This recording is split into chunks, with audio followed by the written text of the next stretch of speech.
The invitation arrived in September. Columbia University.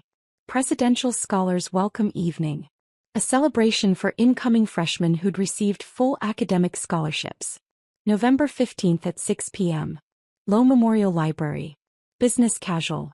Family welcome. My nephew Ethan had earned one of those scholarships. Perfect SAT scores. Valedictorian. National Merit Scholar. He was going to study pre-med. Follow in his aunt's footsteps, my brother Michael kept saying. Except Michael had no idea what my footsteps actually looked like. The invitation included a +1. Dr. Claire Mitchell and guest. I didn't have a guest. I'd been divorced for 6 years. My ex-husband had wanted children. I wanted my career. We'd wanted different lives. I RSVP'd for one. 2 weeks before the event, Michael called. Claire, you're coming to Ethan's thing at Columbia, right? Wouldn't miss it, I said. Great. We'll sit together. It's this whole reception thing. The dean is speaking. Very prestigious. Ethan's so excited. I'm excited too. He's going to be pre-med. Just like his aunt. Michael's voice was warm with pride. Remember when you were pre-med? Now look at you. Working at the hospital. It's come full circle. Working at the hospital. That's how Michael described my career. For the past 20 years.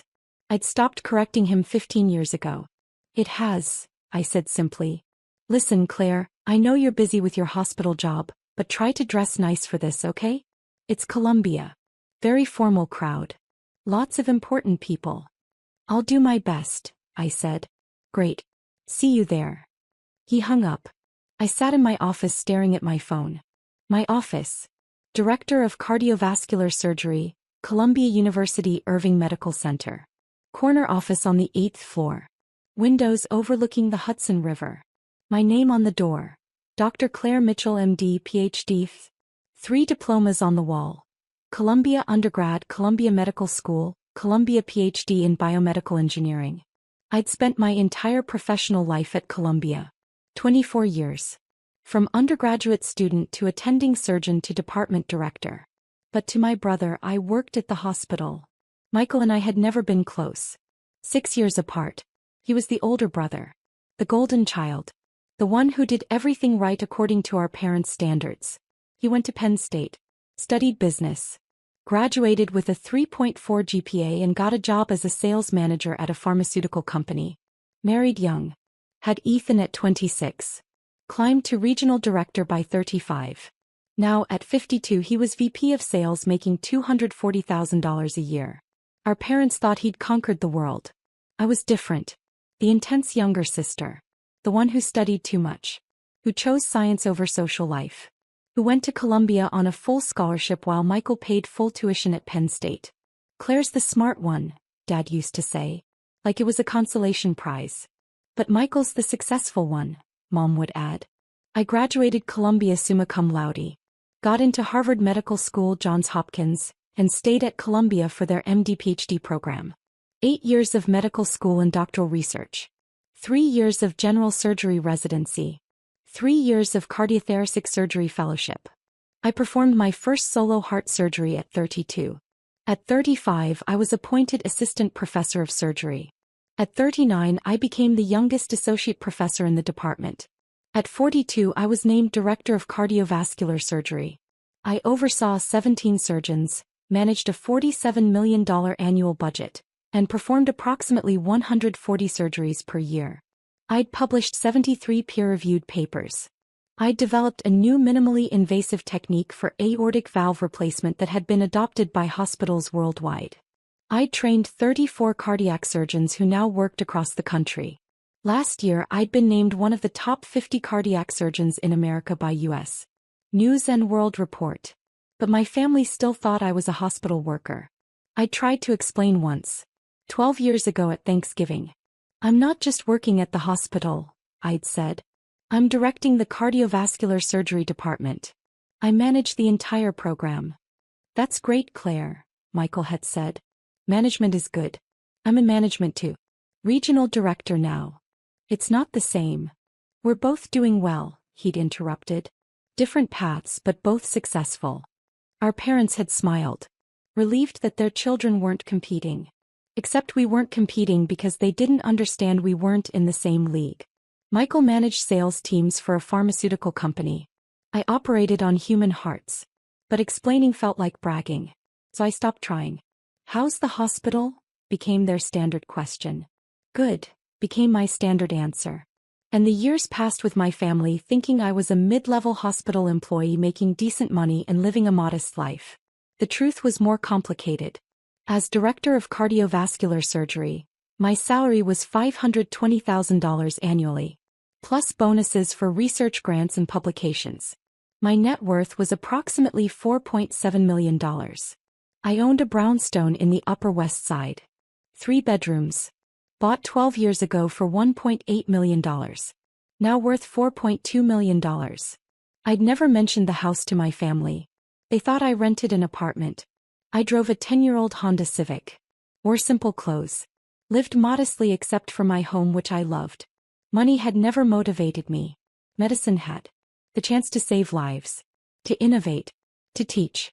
To push the boundaries of what was possible in cardiac care. I'd performed over 2,800 surgeries in my career. My survival rate for high-risk procedures was 96.7%, significantly higher than the national average of 91.3%. I'd saved 2,800 lives. That was my success. Not my salary. Not my title. The lives. But my family measured success differently. Michael's house was bigger. His car was newer. His son was going to Columbia. Finally, Mom had said when Ethan got his acceptance letter. Someone else in the family going to an Ivy League school. Claire's always been the only one. Ethan's going to be pre-med, Michael had added proudly. Just like Claire.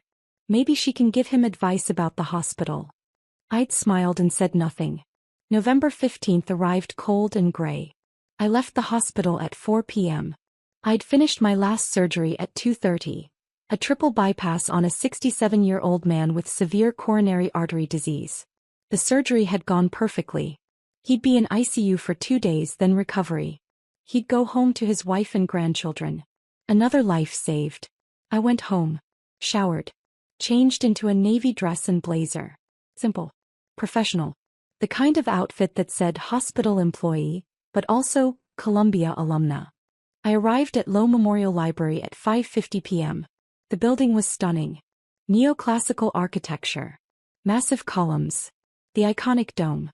I'd walked past it thousands of times as a student, but it never stopped being impressive. Inside, the rotunda was set up for the reception. Round tables with white linens. A stage with a podium. Screens on either side showing the Columbia crest. I found the check-in table. "Name?"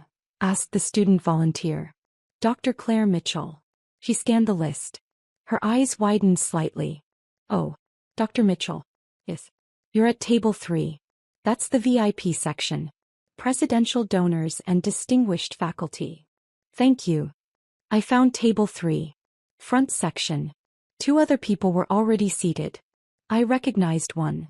Dr. Patricia Huang, Dean of Columbia Medical School. "Claire." She stood and hugged me. "So glad you're here. Wouldn't miss it. My nephew is one of the scholars." "Wonderful. These kids are incredible. We're so lucky to have them." The other person at the table introduced himself. "Robert Chin. I'm on the board of trustees." "Claire Mitchell. I'm faculty at the medical school." "What department?" "Cardiovascular surgery." "Ah. Are you the Dr. Mitchell who developed the minimally invasive aortic valve technique?" "I am." "Brilliant work. My father had that procedure last year. Changed his life." We talked about cardiac innovation. About Columbia's research programs. About the future of medical education. At 6:15 I saw Michael enter with his wife Linda and Ethan. Michael was wearing a suit. Linda had on a cocktail dress. Ethan looked uncomfortable in dress pants and a button-down shirt. They were scanning the room. Looking for their table. I waved. Michael saw me. Waved back. Started walking over. Then he noticed where I was sitting. Table 3. Front section. With the dean and a board member. He hesitated. Walked over anyway. "Claire. You're here early." "I am." "This is table 3. I think that's for faculty and VIPs." "I know. I'm sitting here." "Oh. They put you with the VIPs? That's nice of them. He didn't understand. Thought someone had made a seating error in my favor. Where are you sitting? I asked. He checked his card. Table 17. Back section. Come on, Linda, Ethan. Let's find our table. Good to see you, Michael, I said. We'll catch up after. They walked away. Dr. Huang smiled at me. Your brother? Yes. He seems nice. He is. He just doesn't quite understand what I do. How is that possible? You're one of the most prominent cardiac surgeons in the country. He thinks I work at the hospital, like a staff position. I've never corrected him. She stared at me. Why not? Because it doesn't matter. My work speaks for itself. Whether he understands it or not doesn't change the lives I've saved or the research I've published. That's very zen of you. Or very tired, I admitted. I spent years trying to explain. Eventually I stopped. Robert Chin leaned over. My brother thinks I'm in finance. I'm chairman of the board of a Fortune 500 company. Family is complicated. It is, I agreed. At 6:30 the program began. The current university president welcomed everyone. Talked about Columbia's commitment to merit-based scholarships. Introduced the Presidential Scholars Program. These students represent the best of the best, he said. Perfect grades. Perfect test scores. But more than that, leadership, innovation, passion for learning. They're the future of Columbia and the future of our world. Applause. Tonight we're announcing something special. Thanks to the generosity of our alumni, we're expanding the Presidential Scholars Program. For the first time, we'll be able to offer full scholarships to 50 students per year instead of 30. More applause. This expansion is possible because of a transformative gift from one of Columbia's most distinguished alumni. Someone who embodies the very best of what Columbia stands for. Academic excellence. Innovation. Service. Leadership. I knew what was coming. I'd made the donation 6 months ago. $8 million to endow 20 additional scholarships in perpetuity. The interest would fund full 4-year scholarships for students who couldn't otherwise afford Columbia. I'd asked to remain anonymous. But the development office had convinced me to let them announce it at this event. It will inspire the students, they'd said. Show them what's possible. I'd agreed. Reluctantly. Now sitting at table 3 I realized Michael was in the audience. At table 17. About to find out who his sister really was. The president continued. This alumna graduated summa cum laude. Completed her MD and PhD here. Became one of the youngest department directors in Columbia Medical Center history. She's published over 70 papers, developed life-saving surgical techniques, and trained dozens of surgeons who now save lives across the country. I could see table 17 from where I sat. Michael was listening politely. Probably wondering who this impressive person was. Last year she was named one of the top 50 cardiac surgeons in America. This year she's giving $8 million to ensure that students like our presidential scholars can afford to attend Columbia regardless of their financial circumstances. The screens lit up. My photo appeared. Professional headshot from the medical center website. Below it, Dr. Claire Mitchell MD PhD, Director of Cardiovascular Surgery, Columbia University Irving Medical Center.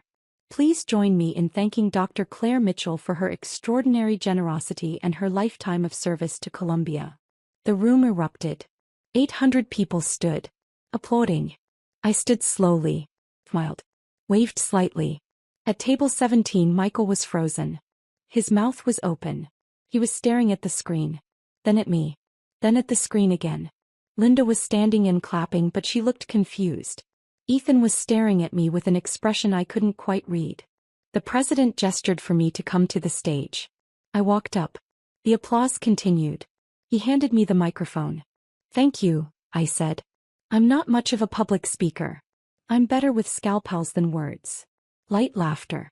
But I want to say something about why this scholarship matters to me. 28 years ago I was sitting where these students are sitting. A presidential scholar. First in my family to go to an Ivy League school. Daughter of a factory worker and a teacher. I had perfect grades but no money for tuition. I paused. Columbia gave me a full scholarship.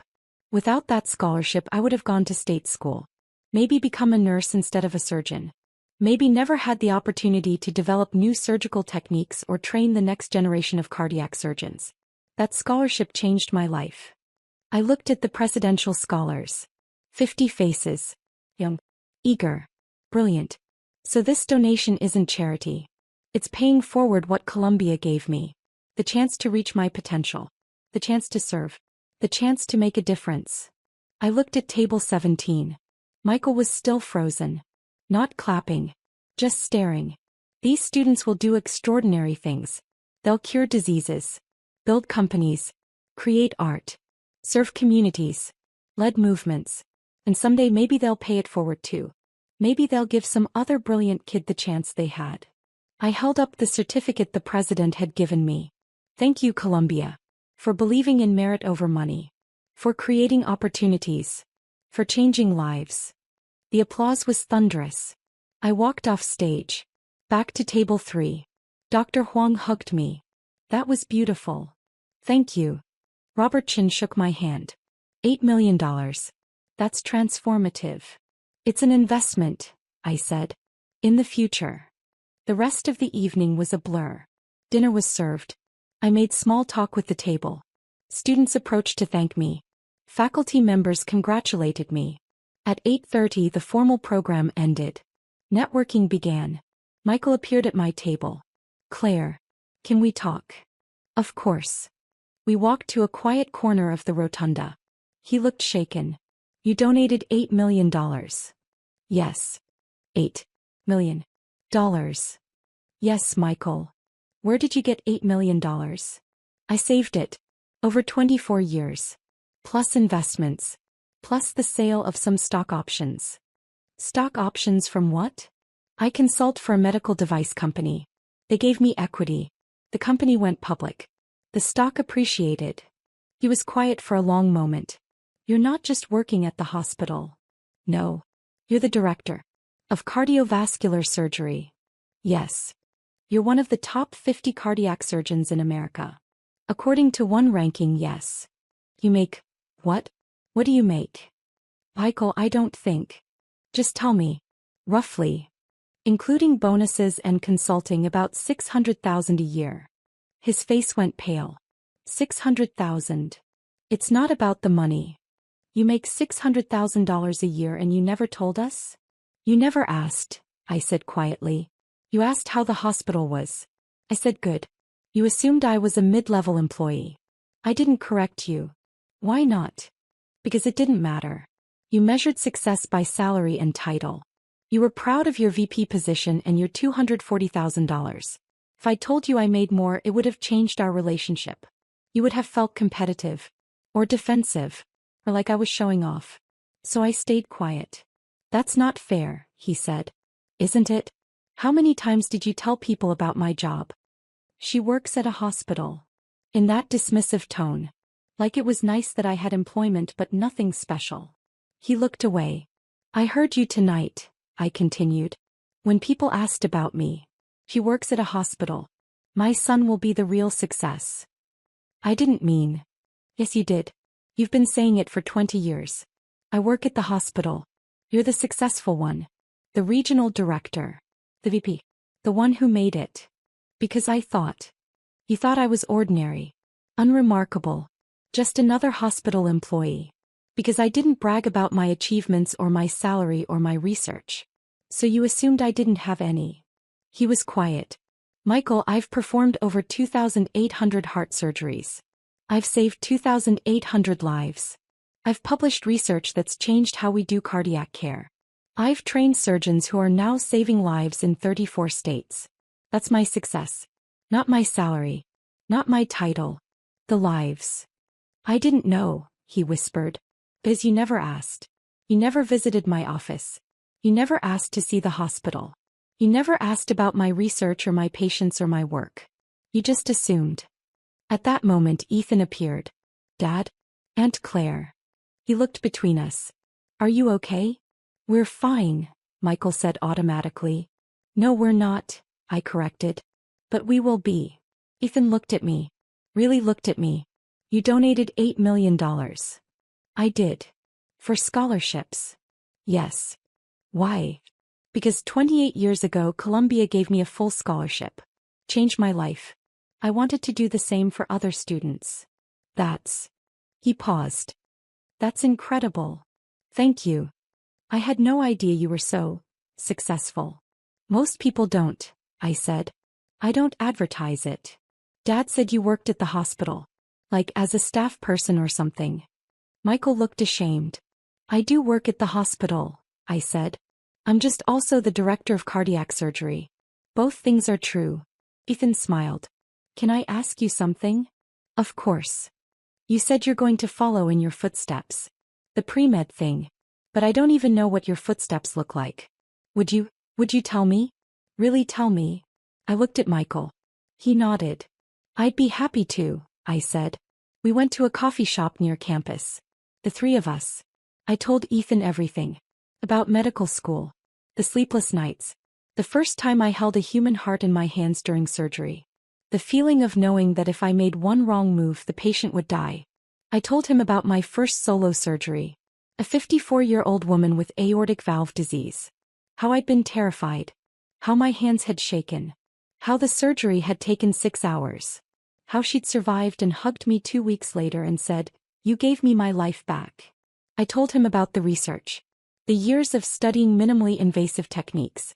The failures. The breakthroughs. The moment I realized we could do valve replacements without opening the entire chest cavity.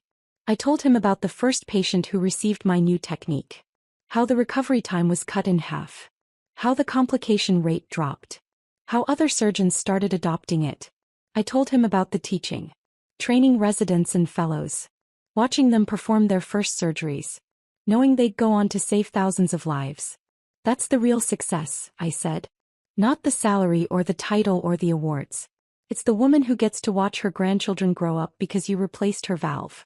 It's the man who gets to walk his daughter down the aisle because you repaired his coronary arteries. It's the lives you save and the lives those people touch. Ethan was listening intently. Do you ever lose patience? Yes, I said honestly. Surgery is risk. Sometimes we do everything right and the patient still dies. Those are the hardest days.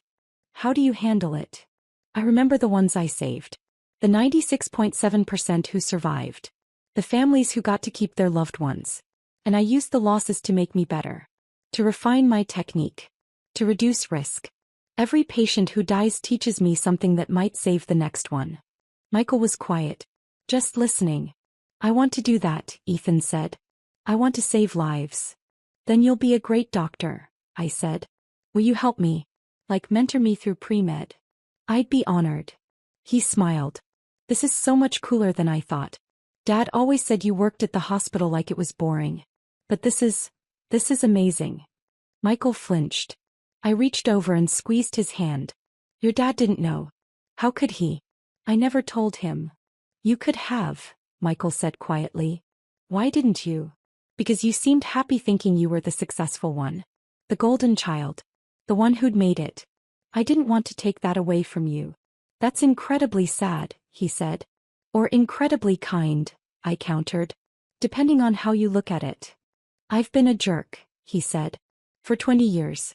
Introducing you as my sister who works at a hospital, like it was cute that you had a job. You weren't a jerk. You were uninformed. There's a difference. I should have asked more questions. Yes, you should have. But you can start now. Over the next 6 months, everything changed. Michael visited my office at the hospital. Watched me do rounds. Sat in the observation gallery during a surgery. Saw what I actually did. Afterward he'd said, "That was the most intense thing I've ever witnessed. You're incredible, Claire." Thank you. I'm sorry I didn't see it before. You see it now. That's what matters. Ethan started coming to the hospital every other week. Shadowing me. Bernie. Asking questions. I introduced him to residents. Let him observe procedures. Taught him about anatomy and physiology and the art of surgery. You're a natural teacher, one of my residents said.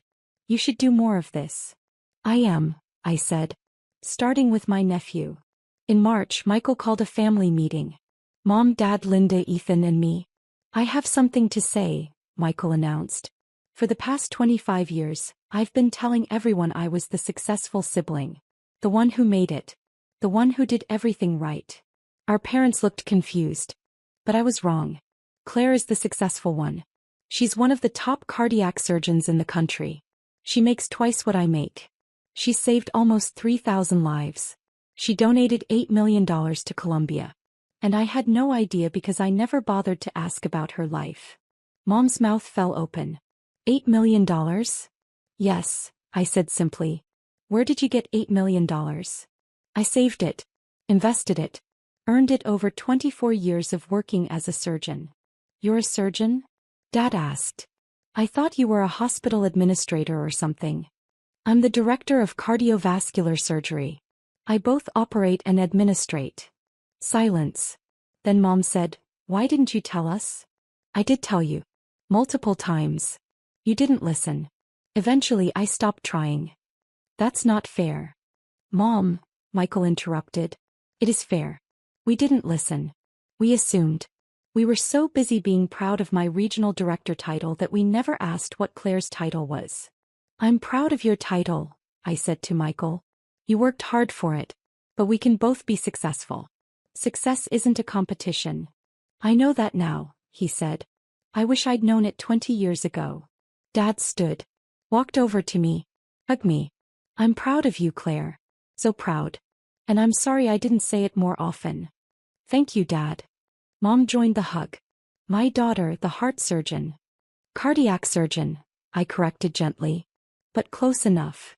In May, Colombia held its annual donor recognition event. The development office had asked me to speak. To explain why I'd given the $8 million. I agreed. The event was at the faculty house. 300 guests. Major donors. University leadership. Faculty. Students. My whole family came. Mom, Dad, Michael, Linda, Ethan. They sat at table 5. Front section. Proud. When I was introduced, they stood and cheered louder than anyone. I walked to the podium. Looked out at 300 faces. And began. 28 years ago, I walked onto this campus as a scared 18-year-old from a working-class family in New Jersey. I'd been accepted to Columbia with a full presidential scholarship. Without that scholarship, I would have gone to Rutgers. Probably become a nurse. Maybe taught biology at a high school. I paused. But Columbia gave me a chance. A chance to study with the best professors. To work in world-class research labs. To attend medical school. To become a cardiac surgeon. To save lives. I looked at my family. My family didn't always understand my path. They thought I worked a modest hospital job. They didn't know I was directing a department or performing complex surgeries or publishing groundbreaking research. And honestly, that was partly my fault. I didn't share. I didn't explain. I let them think what they wanted to think. Michael was crying. But over the past 6 months, that's changed. My family now understands what I do. And more importantly, why I do it. Not for the salary or the prestige or the recognition. But because every surgery is a chance to give someone more time. More birthdays. More anniversaries. More moments with the people they love. I held up the donor recognition plaque. That's why I gave $8 million to Columbia. Because this university gave me the chance to do that work. To save those lives. To make that difference. And I want to give that same chance to 50 more students every year. Forever. The room stood. Applauding. My family stood first. After the speech, after the networking, after the thank yous and handshakes and photographs, I found my family waiting for me. Ethan hugged me first. That was amazing, Aunt Claire. Thank you. Michael hugged me next. I'm so proud of you. I should have said that 20 years ago. You're saying it now. Better late than never? Much better late than never. Mom and Dad hugged me together. Our daughter, Mom said. The heart surgeon. The professor. The philanthropist. Just Claire, I said. Doing work I love. Just Claire who saved 2,800 lives, Dad corrected. We went to dinner afterward. An Italian place in Morningside Heights. The kind of restaurant families go to celebrate. And we celebrated. Not my donation. Not my title. Not my salary. But the fact that after 25 years of being invisible to them, my family finally saw me. Really saw me. Not as she works at the hospital. But as Dr. Claire Mitchell. Cardiac surgeon. Lifesaver. And that was worth more than $8 million. That was priceless.